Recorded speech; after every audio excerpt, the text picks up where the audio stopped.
Hello learners, welcome to Unacademy. क्या आपका भी ड्रीम है इंडियन आर्मी में एक जज बनने का? और हो भी क्यों ना, आपने जो लॉ की डिग्री करी है, आप उससे अगर एक जज बन जाएं तो ये बहुत अच्छी बात है। लेकिन उस जज के साथ साथ अगर आप इंडियन आर्मी में जज बन जाएं, उस वर्दी को, उस यूनिफॉर्म को पहनने का मौका मिले, तो ये बात और भी ज्यादा अच्छी है।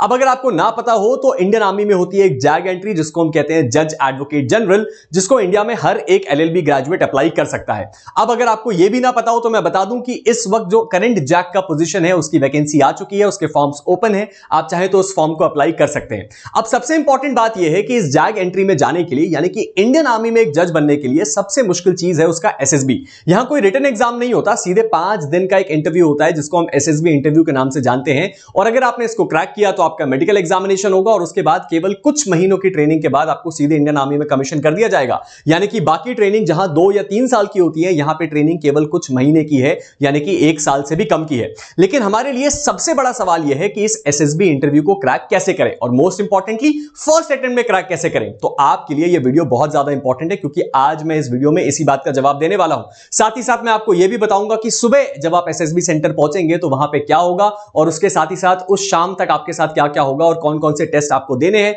और कैसे आप उसको उसके लिए अपने आप को उसके लिए प्रिपेयर कर सकते हैं। तो चलिए शुरुआत करते हैं। शुरुआत करी जाएगी सबसे पहले इस बात को जानने से कि हम बात किस बारे में कर रहे हैं। सर, हम बात कर रहे हैं जज एडवोकेट जनरल की, यानी कि आप सर्व करेंगे इंडियन आर्मी में एक जज कम एडवोकेट जनरल के रूप में। जब आप जूनियर होंगे तो आप एडवोकेट जनरल की प्रोफाइल में होंगे, और जब कोर्ट बैठेगी तो आपको जज की प्रोफाइल भी मिलेगी सीनियर डेजिग्नेशन में जाने के बाद। यहां पे मैंने एक फोटो लगा रखी है एक शौर्य मूवी की। अगर आपने इसको नहीं देखा है और आप जैग ऑफिसर के बारे में डिटेल में जानना चाहते हैं तो आप इस मूवी की कुछ क्लिपिंग्स या इस मूवी को भी देख सकते हैं। यहां पे एक जैग ऑफिसर के रोल को ही निभाया है इन अधिकारियों ने। चलिए अब हम शुरू करते हैं। अब इससे पहले कि मैं इस वीडियो की शुरुआत करूं और आपको सारी चीजें समझाऊं, यह बता देना आपको बहुत ज्यादा जरूरी है कि प्रांजल सिंह जुडिशरी मेरा टेलीग्राम चैनल है। अगर आपने इसको अभी तक ज्वाइन नहीं किया है तो आप इसको डेफिनेटली ज्वाइन कर सकते हैं। क्यों? क्योंकि सर आपको यहां मिलेंगे रेगुलर लॉ के अपडेट, साथ ही साथ जुडिशरी के अपडेट्स, एंड मोस्ट इंपॉर्टेंटली यहां का जो डिस्कशन ग्रुप है, वहां आप सीधे मुझसे कम्युनिकेट कर सकते हैं और अपने डाउट्स को पूछ सकते हैं। और एक और चीज, इस वक्त हमारे अनअकैडमी पे होने वाला है अदालत उत्सव, यानी कि हमारा सिलेबस है सिविल और क्रिमिनल लॉ।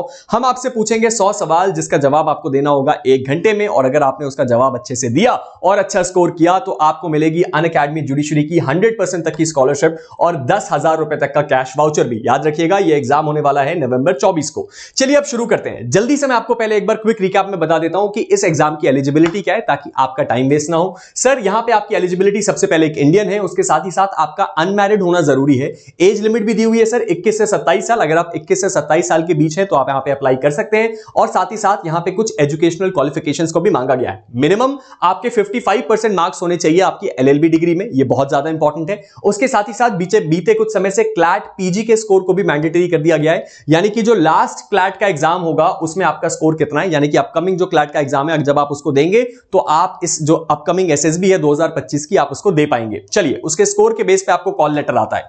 उसके बाद जो है हमारा जो कैंडिडेट है, यानी कि आप लोग जो है, आप एलिजिबल होने चाहिए कि आप अपने आप को एक वकील के रूप में बार काउंसिल के साथ एनरोल करा पाए। यानी कि एआईबी का रजिस्ट्रेशन कंपलसरी नहीं है, बस आप उसके लिए एलिजिबल होने चाहिए।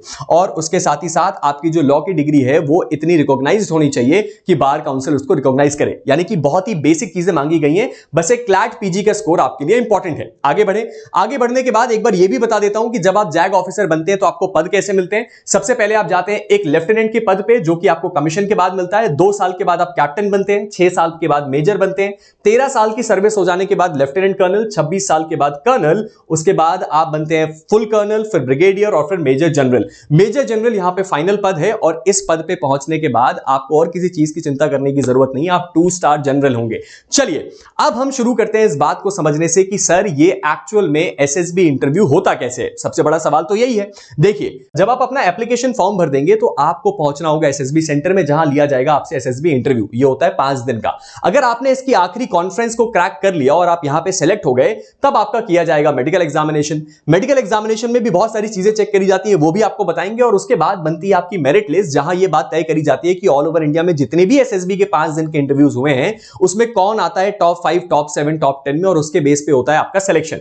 अब उसके बाद होती है आपकी ट्रेनिंग। अब यहां पे सबसे अच्छी चीज क्या है सर, जो ट्रेनिंग है वो केवल 49 वीक्स की है, यानी कि आपको टेंशन लेने की जरूरत नहीं है। अब आते हैं सबसे इंपॉर्टेंट सवाल पे कि सर ये जो हमारा एसएसबी है ये होता कैसे है। तो मैं आपके लिए लेके आ चुका हूं एग्जैक्ट आइटिनरी, ताकि आपको पता हो कि इस इंटरव्यू में आपके साथ क्या होने वाला है।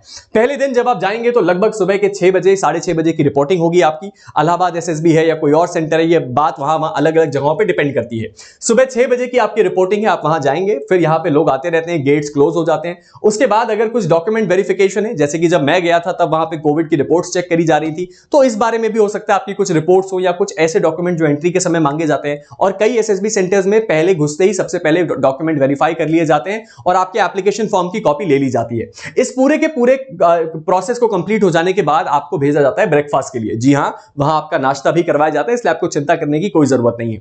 जब आपका ब्रेकफास्ट हो जाता है तब आपको भेजा जाता है OIR टेस्ट में। अब ये OIR टेस्ट क्या है और इसको कैसे क्रैक करना है मैं ये भी आपको बताता हूं। इसको कहते हैं ऑफिसर्स इंटेलिजेंस टेस्ट। अब इसमें क्या होता है मैं अभी आपको आगे बताऊंगा। उसके बाद 11 बजे होता है आपका पिक्चर परसेप्शन टेस्ट। अब ये PPDT एक टेस्ट होता है, उसके बारे में भी मैं आपको अभी आगे बताऊंगा। उसके बाद आपको भेजा जाता है लंच के लिए। लंच के बाद आप जाते हैं ग्रुप डिस्कशन पे, और ग्रुप डिस्कशन के बाद लगभग 3:30-4 बजे तक इस बात का रिजल्ट आ जाता है कि कितने बच्चे स्क्रीन इन हुए हैं। जी हां, ये 5 दिन की एसएसबी में सबसे मुश्किल है पहले दिन अपने आप को रोक के रखना। अगर 100 बच्चे पहले दिन आए हैं तो उनमें से केवल 10 या 12 बच्चों को रोका जाता है बाकी के 4 दिनों के लिए, जहां पे रियल टेस्ट लिया जाता है, और उसके बाद इन 5 दिनों के स्कोर को जोड़ के आपका आखिरी में कॉन्फ्रेंस करके रिजल्ट बनाया जाता है। अब चलिए समझते हैं। सबसे पहले आपको जो समझना है वो है स्टेज 1 और स्टेज 2 को। स्टेज 1 में होता है स्क्रीनिंग टेस्ट, यानी कि यहां पे स्क्रीनिंग करी जाती है, छटनी करी जाती है उन बच्चों की जो आपके लिए बहुत ज्यादा रिक्वायर्ड है, और इसमें से केवल 10% या 15% बच्चों को चुन के निकाला जाता है, और ये बाकी के दिन एसएसबी सेंटर में 5 दिन रह के वो पूरा इंटरव्यू कंप्लीट करते हैं। लेकिन ये प्रोसेस अपने आप में बहुत लर्निंग है, आपको बहुत मजा आएगा। चलिए, सबसे पहले क्या होता है सर, जैसा मैंने आपको बताया, सबसे पहले आपसे लिया जाएगा ऑफिसर्स इंटेलिजेंस टेस्ट। अब ये ऑफिसर्स इंटेलिजेंस टेस्ट क्या होता है सर? OIR टेस्ट में ऐसा कुछ भी बड़ी चीज नहीं होती, यहां केवल लॉजिकल रीजनिंग के बेसिक सवाल आते हैं। अब मैं यहां आपको रिकमेंड करूंगा कि आप Amazon पे जाके कोई भी एक बेसिक किताब जो कि जैग एसएसबी की या इन जनरल एसएसबी की हो, आप उसको ले सकते हैं। वो जो टेस्ट है वो हर जगह पे यूनिवर्सल होता है और बहुत ही बेसिक क्लास 10th और 11th लेवल के रीजनिंग के क्वेश्चन पूछे जाते हैं। और अगर आपकी रीजनिंग अच्छी नहीं है, आपको चिंता करने की जरूरत नहीं है। क्यों? क्योंकि ये जो टेस्ट है इसकी वैल्यू से ज्यादा जो अगला टेस्ट है उसकी वैल्यू बहुत ज्यादा है, और इसी के बेस पे आप स्क्रीन इन होंगे। चलिए उसको देखते हैं। वो है हमारा picture perception and description test. अब इस टेस्ट में क्या होता है सर? इस टेस्ट में जब आप लंच के बाद जाएंगे, यानी कि लंच के बाद तो उसका डिस्कशन है, लंच से पहले आप जब अपने इस OIR टेस्ट को कंप्लीट कर लेंगे तो आपको 10 मिनट का ब्रेक दिया जाएगा। उसके बाद आपके सामने लगी होगी एक बड़ी सी स्क्रीन, वहां पे हम आपको कोई फोटो दिखाएंगे, यानी कि वहां के जो ऑफिसर्स हैं वो आपको कोई फोटो दिखाएंगे, और आपको एक ब्लैंक पेपर में अपने मन से कहानी लिखनी है लिमिटेड टाइम में कि आप उस फोटो को देख के क्या कहानी सोच रहे हैं। अब यहां पे 2 बातों का आपको ध्यान रखना है कि कहानी पॉजिटिव होनी चाहिए, यानी कि बहुत ज्यादा नेगेटिव ना हो, और आपकी जो थिंकिंग है वो उसमें रिफ्लेक्ट होनी चाहिए और बहुत ही क्रिएटिवली कंस्ट्रक्ट होनी चाहिए, और कहानी हमेशा कंप्लीट होनी चाहिए। यहां पे 2 बड़ी इंपॉर्टेंट बातें हैं। पहली कि ये जो फोटो आपको दिखाई जाएगी ये बहुत ज्यादा ब्लर्ड होगी, यानी कि आपके दिमाग में बहुत सारे कंफ्यूजन हो सकते हैं, आपके स्टोरी का डायरेक्शन बहुत अलग अलग हो सकता है, और लेकिन इस बात से घबराने की जरूरत नहीं है। एक बार आपने उस स्टोरी को, उस कहानी को बता दिया, लिख दिया पेपर में, उसके बाद आपको लंच के लिए जाना है, और लंच के बाद आपको बुलाया जाएगा एक ग्रुप डिस्कशन में, जहां 20 लोग एक ग्रुप में बैठेंगे और अपनी अपनी कहानी को नैरेट करेंगे। अब चलिए समझते हैं। मेरे पीछे जो ये 2 तस्वीरें आपको थोड़ी ब्लर्ड लग रही होंगी, हो सकता है आपको देख के लग रहा हो कि ये फोटो पता नहीं प्रांजल सर ने कैसी लगाई है, इसको तो देख के समझ ही नहीं आ रहा। एग्जैक्टली ऐसी ही फोटो आपको वहां पे दिखाई जाएगी ताकि आपको कुछ चीजें समझ ही ना आए।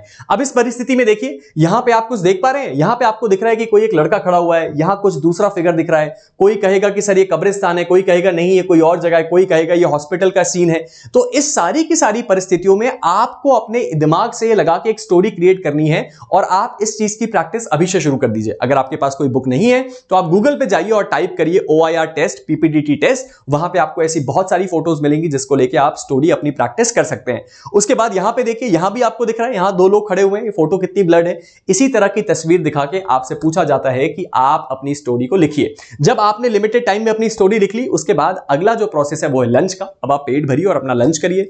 लंच करने के बाद ऐसे 15-20 लोगों के ग्रुप में आपको क्या किया जाएगा, बैठा दिया जाएगा। वहां सामने आपके एग्जामिनर बैठे होंगे, वो 3 से 4 हो सकते हैं। 2 रूल्स को ध्यान रखिएगा, जब कभी भी आप अपनी स्टोरी को नैरेट करें तो आप कभी भी एग्जामिनर की तरफ नहीं देखेंगे। दूसरा, जो इंसान जब कभी भी बोल रहा है तो आप उसकी बात को काटेंगे नहीं, और मोस्ट इंपॉर्टेंटली अपनी स्टोरी को कभी किसी दूसरे के ऊपर थोपेंगे नहीं। अब इसका पॉइंट क्या है, इस बात को समझिए। आपने सबसे पहले आते ही अपने डॉक्यूमेंट वेरीफाई करने के बाद और ब्रेकफास्ट करने के बाद आपने दिया OIR टेस्ट। वहां टेस्ट करी गई आपकी रीजनिंग, यानी कि आपका दिमाग सही में अच्छी तरीके से काम करता है या नहीं। उसके बाद जो अगली चीज देखी गई वो देखी गई कि सर आप किस तरह से सोचते हैं, आपकी थिंकिंग कैसी है। ये एक साइकोलॉजिकल टेस्ट है, इस बात का ध्यान रखिएगा। अगर ये जो साइकोलॉजिकल टेस्ट है आपने इसको क्रैक किया तो आप कैसे क्रैक करेंगे? सबसे पहले आप फोटो को देख के कहानी लिख रहे रहे हैं। उसके बाद आप लंच पे गए, आपको थोड़ा टाइम दिया गया, उसके बाद आप आखिर में आए इस कहानी को डिस्क्रिप्टिव तरीके से बताने के लिए। अब ये चीज वर्क कैसे करेगी? सबसे पहले जितने भी वो 20 लोग हैं उनको सेमी सर्कल में बिठाया जाएगा। हर एक इंसान को 1 मिनट का टाइम दिया जाता है कि वो अपनी स्टोरी को नैरेट करे, यानी कि हर एक इंसान के पास 1 मिनट है वो स्टोरी बताने के लिए जो वो वहां पे उस पिक्चर को देख के उसने समझी थी और वो वहां के ग्रुप में बताता है। लेकिन जब आप ग्रुप को बताएंगे तो आपको एड्रेस ग्रुप को करना है, एग्जामिनर को नहीं देखना है। उसके बाद जब सब लोग अपनी स्टोरी बता लेते हैं तो उसके बाद टाइम स्टार्ट होता है 10 मिनट का और एक पूरे ग्रुप को बोला जाता है कि आप एक डिस्कशन करिए और इस बात को तय करिए कि एक कॉमन स्टोरी निकल के आए। अब इस सिचुएशन में टेस्ट करी जाती है आपकी लीडरशिप और आपकी कन्विंसिंग स्किल कि आप कितने अच्छे से इस ग्रुप को कन्विंस कर पा रहे हैं कि आपकी स्टोरी बेहतर थी। लेकिन इस बात का ध्यान रखिएगा कि कन्विंसिंग स्किल में और डांटने में फर्क होता है। आपको कभी भी किसी के ऊपर चिल्लाना नहीं है, उसको दबाना नहीं है, उसकी बातों को काटना नहीं है और कभी भी किसी इंसान को उसकी बात से रोकना नहीं है। आपको एक कंस्ट्रक्टिव तरीके से कन्विंस करना है कि सर मैं जो कह रहा हूं वो बात सही है और आपको इस बात को मानना चाहिए। जब आप इन सारी की सारी चीजों को कंप्लीट कर लेंगे तो आखिर में क्या होता है सर, ये मैंने आपको दिखाया यहां पे। इसके बाद आखिर में होता है स्क्रीन इन स्क्रीन आउट, यानी कि इसका रिजल्ट बनाया जाता है और उसके बाद आप मान के चलिए कि अगर 300 बच्चे गए हैं तो शायद 20 या 30 ऐसे बच्चे होंगे जिनको सेलेक्ट किया जाएगा बाकी के 4 दिन रुकने के लिए। बाकी लोगों को स्क्रीन आउट यानी कि उसी दिन भेज दिया जाता है। अब जो बच्चे सेलेक्ट हो जाते हैं, जैसा कि मैं मान के चल रहा हूं आप सब होंगे, उन बच्चों के लिए होता है इंटरव्यू का स्टेज 2 का प्रोसेस जो कि चलता है अगले 4 दिन। यहां पे क्या है सर, यहां पे साइकोलॉजिकल टेस्ट है, ग्रुप टेस्टिंग ऑफिसर आपके टेस्ट लेते हैं यानी कि ग्रुप एक्टिविटीज में टेस्ट किया जाता है, पर्सनल इंटरव्यू जो कि एक कॉन्फ्रेंस जिसको कहा जाता है और आखिर में होता है मेडिकल एग्जामिनेशन अगर आप सेलेक्ट हो जाते हैं। अब मेरी इस बात का ध्यान रखिएगा कि स्टेज 1 अगर आपका क्लियर हुआ तो वो आपके लिए बहुत ही लर्निंग एक्सपीरियंस होगा आगे आने वाले 4 दिन और उसके साथ ही साथ आपके लिए जो हर्डल्स हैं वो बहुत ज्यादा आसान हो जाएंगी क्योंकि आपको मल्टीपल वेरिएबल्स मिलेंगे जहां आप अपनी क्वालिटी को प्रूव कर सकते हैं। अब इसके बाद जो स्टेज 2 है उसके बारे में मैं एक अलग से वीडियो बनाऊंगा, अगर आपको इस बारे में वीडियो चाहिए तो आप मुझे बताइएगा। लेकिन स्टेज 1 में क्लियर करने के लिए 2 बातों का ध्यान रखिएगा। अपनी पिक्चर परसेप्शन टेस्ट को प्रिपेयर करने के लिए पिक्चर्स को देख के स्टोरी लिखना शुरू कर दीजिए और अपनी ग्रुप स्पीकिंग की जो आदत है उसको बढ़ाइए। आप इस एग्जाम में फ्लाइंग कलर्स के साथ बाहर आएंगे। अब इससे पहले कि आप इस वीडियो को एंड करें, मेरे पास आपके लिए एक बहुत ही इंटरेस्टिंग और इंपॉर्टेंट इन्फॉर्मेशन है। सबसे बड़ी इन्फॉर्मेशन तो ये कि आप लोगों की हेवी डिमांड के बाद और आप लोगों ने जैसा रिक्वेस्ट किया कि सर वो ऑफर कब आया कब चला गया, इस ऑफर को लिमिटेड टाइम के लिए आपके लिए दोबारा लाया गया है। ये ऑफर है सर मात्र 28,499 में अनअकैडमी आपको ऑफर कर रहा है 2 साल की जुडिशरी सब्सक्रिप्शन, यानी कि आप 2 साल के लिए पूरे अनअकैडमी प्लेटफॉर्म को एक्सेस करके अपनी पढ़ाई कर सकते हैं। लेकिन ये ऑफर एक्साइटिंग पता है क्यों है? ना सिर्फ ये प्राइस लोवेस्ट है बल्कि उसके साथ ही साथ आप सभी जुडिशरी एस्पिरेंट्स परेशान हैं 3 ईयर प्रैक्टिस रूल के लिए। और यहां पे आप साफ साफ देख सकते हैं कि अगर 3 ईयर प्रैक्टिस रूल आया और अगर आप इनएलिजिबल हो गए तो आपको मिलता है 3 साल का जुडिशरी सब्सक्रिप्शन और कंप्लीटली फ्री, यानी कि 28,499 में आपको मिलता है 5 साल का जुडिशरी सब्सक्रिप्शन, वो भी अनअकैडमी जैसे प्लेटफॉर्म का जहां आप एक्सेस कर सकते हैं इंडिया के बेस्ट टॉप एजुकेटर्स को। और इसके लिए आपको मेरा कोड इस्तेमाल करना है PS, जो आपको डिस्काउंट के साथ साथ और भी बहुत सारे एक्सक्लूसिव बेनिफिट्स देता है जिसको आप मिस नहीं कर सकते। इसके साथ ही साथ अगर हम आगे बढ़ें तो एक और इंपॉर्टेंट बात जो आपको पता होनी चाहिए वो है हमारा आइकॉनिक प्रो। ये एक ऐसी चीज है जिसपे अनअकैडमी बहुत समय से काम कर रहा था, एक ऐसा ऑनलाइन लर्निंग प्लेटफॉर्म जहां आपको जुडिशरी का बेस्ट सब्सक्रिप्शन मिलता है, लेकिन कुछ ऐसी एक्सक्लूसिव ऑफरिंग्स मिलती हैं जो आपको एक वो फील देंगे कि आप अपने एजुकेटर के साथ पर्सनली पढ़ाई कर रहे हैं। और ये चीज पॉसिबल हो पाएगी जुडिशरी आइकॉनिक प्रो में, यानी कि अगर आपने जुडिशरी आइकॉनिक प्रो लिया तो आपको एक ऐसा फीचर मिलता है जहां आप अपने फेवरेट एजुकेटर को अपना पर्सनल मेंटोर बना सकते हैं। इस मेंटोरशिप में आपका एजुकेटर आपको गाइड करेगा कि आपके स्टडी प्लान्स क्या होने चाहिए, आपको क्या सही कर रहे हैं क्या गलत कर रहे हैं। आप अपने डाउट डायरेक्टली अपने एजुकेटर से पूछ सकते हैं। एक तरह से आपका एजुकेटर आपका पर्सनल मेंटोर है। और अगर इस आइकॉनिक प्रो में आप मेरा आइकॉनिक प्रो का सब्सक्रिप्शन लेते हैं तो मैं आपको कुछ और भी एक्सक्लूसिव चीजें ऑफर कर रहा हूं। जैसे कि सबसे पहली चीज तो ये कि आपको अगर प्रैक्टिस करना है तो मैं आपको ऑफलाइन प्रैक्टिस सेंटर्स में कनेक्ट करूंगा। उसके साथ ही साथ जो जुडिशरी के अलावा दूसरे एग्जाम्स हैं जैसे कि जैग, IBPS, assistant professor, UGC NET, law officer, इन सब चीजों की तैयारी मैं आपको करवाऊंगा इसी आइकॉनिक प्रो के सब्सक्रिप्शन में। और उसके साथ ही साथ at last but not the least, अगर आप वो लर्नर हैं जो कि अभी कॉलेज में है तो आपके सेमेस्टर के परसेंटेज को कैसे बूस्ट किया जाए, आपके प्रोजेक्ट्स और इंटर्नशिप्स को कैसे मैनेज किया जाए, इन सारी चीजों को मैं ऑफर करता हूं आइकॉनिक प्रो में, तो इसको भी बिल्कुल मिस मत कीजिएगा। इसके बाद हमारे पास आता है हमारा बैरिस्टर बैच। अब आप सब ये जानते हैं कि EIB का एग्जाम इस साल भी होना है और लास्ट टाइम का रिजल्ट देख के और लास्ट टू लास्ट ईयर का रिजल्ट देख के समझ में आता है कि इस एग्जाम को आपको धीरे धीरे टफ किया जा रहा है और बहुत जरूरी है कि आप इसकी तैयारी करें। और इसीलिए आपकी इस प्रॉब्लम को समझते हुए अपूर्वा मैम आपके लिए लेके आई है बैरिस्टर बैच, जो कि शुरू होने वाली है 12 मई से, जिसका ड्यूरेशन है 12 महीने का। और इस बैरिस्टर बैच को अगर आप ज्वाइन करते हैं तो आपका एआई भी तो सॉर्ट हो ही गया, यानी कि वकील बनने का सपना डेफिनेटली पूरा होगा। And at last but not the least, आपके लिए सबसे इंपॉर्टेंट बात, हमारी वरदान बैच, यानी कि वो बैच जो कि इस वक्त सबसे रीसेंट है और सबसे इंपॉर्टेंटली आपके लिए शुरू करी गई है, एक all state judiciary comprehensive batch, जहां हर स्टेट जुडिशरी का मेजर लॉ और माइनर लॉ हम दोनों आपके लिए डील करेंगे, साथ ही साथ जीएस और जीके भी। अगर आप अभी अपनी जुडिशरी की प्रिपरेशन शुरू करना चाहते हैं अनअकैडमी के साथ, तो अनअकैडमी का टॉप फैकल्टी लाइनअप आपके लिए तैयार है वरदान बैच के साथ, ताकि आपके जज बनने का सपना पूरा किया जा सके। मिलते हैं एक नई वीडियो के साथ, तब तक के लिए stay motivated and keep learning. Thank you.